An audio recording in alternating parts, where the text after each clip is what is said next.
Hi guys, thanks for joining me. So this is going to be my fourth entry into the D-Day 80th anniversary group build. I gotta admit, after I finished the 6-pound and Bren gun, I was really not sure what to do next. As I mentioned at the time, there was a couple of builds I got on that were delayed for various reasons. So I went up in the loft and spotted quite a few things that I could do, some of them quite convoluted, which I wasn't in the zone for, and then I spotted this, which as you know, although it says Revell 176 scale, this is going to be an old Matchbox kit. So I shall show you the contents so you can see that I haven't started it. So there it is. I don't know why it's not in a poly bag, but there we go. Interestingly, I've just saw the PK number for this. It's PK80, the old Matchbox reference. So I'm going to crack on with this. There looks like some nice detail on this. I don't know what camo pattern I'm going to do on this. It may be that you only get one choice. We shall see. Anyway, I will keep this as one video, so the next time you see this, it will be at least put together prior to painting. So I'm back guys, and as you can see, the Jagdpanther is practically built. What I'm going to do is I'm not going to put the road wheels on now. I'm going to spray them and paint them separately and then put them on so that I can get to the body of the tank, where behind the wheels, before putting the wheels on. The other thing is that the gun mantlet can and the gun can be taken off, so I'm going to spray that up, primer that separately as well. I've done a bit of research on the Jagdpanther and found that actually it wasn't present during June 6, 1944. It was delivered to some unit in June, but it wasn't present at the D-Day landings, or it didn't respond either to the D-Day landings.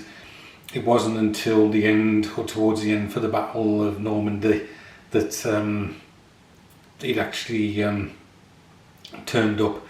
And I think its first encounter was with some Churchills, and I think it destroyed 14 Churchills. There was a group of them, I don't know, it was 4 of them or something, and they destroyed 14 Churchills for the loss of 2 Jagdpanthers, because this is an 88mm gun on here. So I don't know whether it's the same as on the King Tiger. So this thing was lethal. So yeah, so I can't enter it into the anniversary group build. As I say, it'll just be a standalone build, which is fine because I wanted to build it anyway, so it doesn't really matter the reason I'm building it for, just as long as I get it built. So the next time you see this, it will be finished. So I'll catch you in a bit. Okay guys, so I just said that you would see this when it's finished, but I just thought I'd show one more view of it before I actually do finish it up. So this has had all the paint on it. As you can see, it's been deckled as well. It had a coat of Army Painter's satin varnish, and then I applied the decals. The diorama that comes with this has been painted up as well. That was various browns, and like the whole red I used from AK for the bricks, dark brown for the muddied area, and then very dark brown, I don't know whether you can see, for this piece of wood that's there. And then I used I'm trying to think what grey I used there. I think it was like a sky grey or something, and then the tenacious, is it tenacious black or something, tenacious grey, temerous grey, I don't know, but they've all had a wash on. Agrax surf shade over the brown. On the top I've tried to make out mortar here, and that had Reikland fresh shade, Norn oil over the flag paving, And then that had I sprayed that up with satin varnish as well, which is a bit pointless because I need it to be a matte finish, so I've got to put a matte varnish on that. So I've left the road wheels off on the outer side because I'm going to seal the decals in with another satin varnish, and then I'm going to do the sludge wash with the Africa Core Brown over all of it, and it'll be easy to clean the wheels off the tank. So I'm going to do that, and then it will be practically finished for the final reveal, which you'll see next, so I'll catch you in a bit. Okay guys, and so here is the finished result. Really pleased how this has turned out. There are one or two defects in it that I'm not too happy about, but overall I think it looks pretty good. Obviously I enjoyed building this, being the Matchbox kit, repop by Revell. But yeah, I hadn't got the Matchbox Jagdpanther in my collection as a made kit. So this will take its pride of place on the shelf along with the rest of them. The matte varnish from Army Painter, I think it's okay. I don't think it really did matte, completely matte the base and the vehicle itself. I think there is still a bit of a satin finish to it. One of the things I was concerned about is that what I've had happen in the past is that a varnish has dissipated the sludge wash that has been left. It's almost like disappeared, whether it's because I put it on too heavy or something, so it was almost like putting a liquid on there, I don't know. It didn't seem to do that so much on this one, which I'm quite happy about.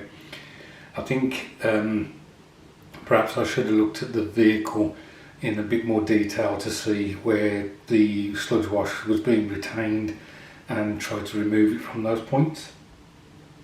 I think it's a bit heavy in some places, but it is what it is. Obviously once the varnish is on, that's it.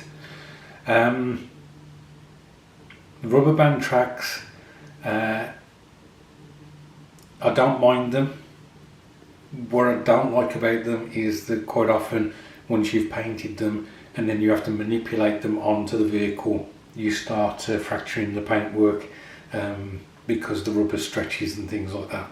And this is the case in point with this particular build, especially on the front around the drive sprocket. The other thing is, I don't know what you can see, but when the tank comes round again, if you have a look at the front around the drive sprocket again, the rubber has come caved because it's been stretched, so it hasn't got that rigid flatness going round the drive sprocket. So that's another thing that is disappointing. But apart from that, as I say, I'm pretty chuffed with this.